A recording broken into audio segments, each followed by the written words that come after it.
I want to thank you, Mr. Chairman, for holding today's hearing, which is part 2 on the diversification of the nation's electricity supply, and will focus on the role of regulators and grid operators in meeting natural gas and electric coordination challenges. As we discussed in the first hearing on electric diversification, we know that in 1993, coal was responsible for 50% of the electric generation in the U.S., while natural gas accounted for less than 15%.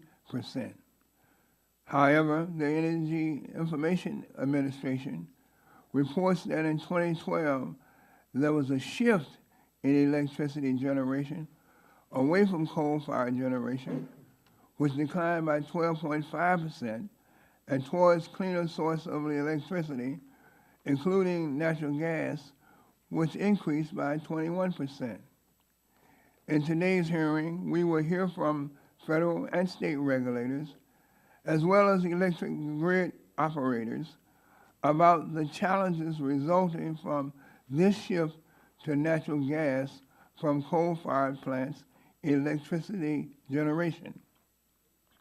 We will also hear from 2 of the FERC commissioners on whether grid operators are prepared for reliability issues stemming from the power sector's shift from coal to natural gas.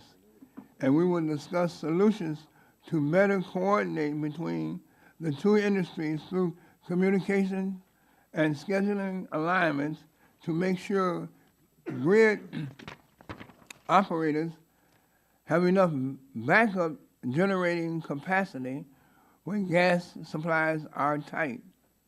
Last August, FERC held 5 regional technical conferences where natural gas and electric interdependence issues such as better communications, infrastructure concerns, rules and reliability issues were discussed.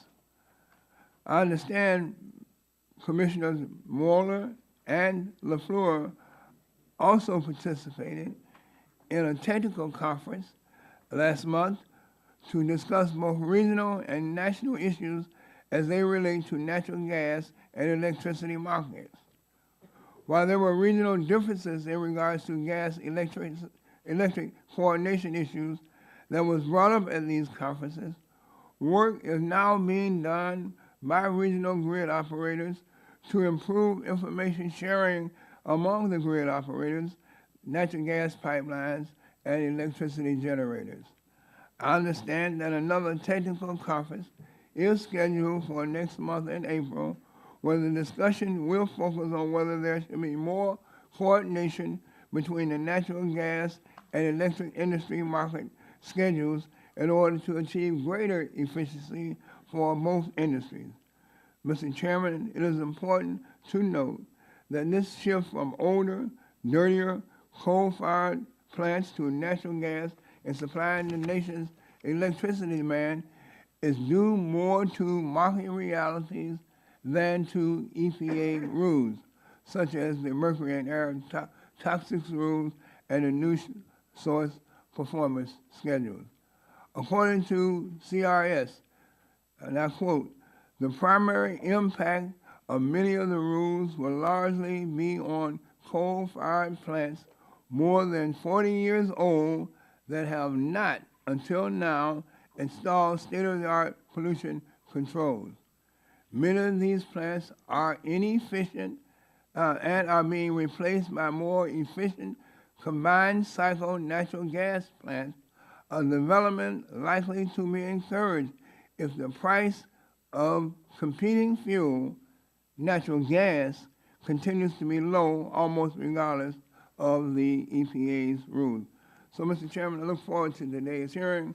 I look forward to today's witnesses on the challenges and opportunities of shifting from coal to natural gas in the nation's electricity generation portfolio. I yield back.